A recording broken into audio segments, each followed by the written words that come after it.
Welcome back to my channel. আশা করি সবাই ভালো আছেন। আজকের ভিডিওর টপিক হচ্ছে একটা রক্তবান। রক্ত বের হবে আর কি নাক মুখ দিয়ে, এরকম খুবই ভয়ঙ্কর আর খুবই খারাপ একটা বান। এটা অন্যায়ভাবে এটা প্রয়োগ করা একেবারেই নিষিদ্ধ। এটা একটা নিষিদ্ধ বিদ্যা, যেটা শয়তানের বাইবেল থেকে না। পুরো ভিডিওটা না শেষ পর্যন্ত দেখবেন। আমার চ্যানেলটা সাবস্ক্রাইব করবেন, লাইক কমেন্ট শেয়ার করবেন। ব্যক্তিগত যে কোনো প্রয়োজন বা যে কোনো কাজের জন্য স্ক্রিনে দেওয়া নাম্বারে সরাসরি ফোনে বা হোয়াটসঅ্যাপে যোগাযোগ করে যে কোনো কাজ করাতে পারবেন, দেশে বা দেশের বাইরে থেকে।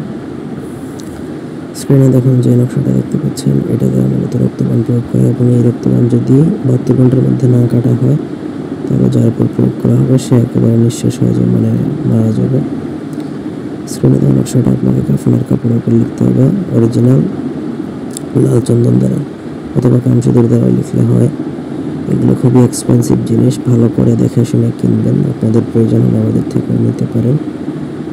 নকশাটা লিখবেন, নকশা লেখার সময় একানের জন্য লিখবেন, যে কোনো দিন লেখা যায়, কিন্তু ভুল করলে নিজের ক্ষতি হবে। নকশার নিচে যার উপরে এই রক্তবানটা প্রয়োগ করবেন তার নাম, সে ছেলে হলে তার পিতার নাম, মেয়ে হলে তার মাতার নাম এবং তার ঠিকানাটা উল্লেখ করতে হবে।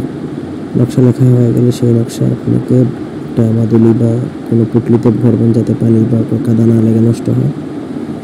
ভরে আপনাকে সেটা শ্মশানে দাফন করে দিয়ে আসতে হবে, এবং দাফন করে দেওয়ার পর ওই যে জায়গায় দাফন করবেন ওইখানে একটা রড বা তীরের মতো কিছু পুঁতে দিয়ে আসবেন। ব্যাস, আপনার কাজ শেষ। গোপনীয় স্থানে পুঁতবেন যাতে কেউ না উঠাইতে পারে।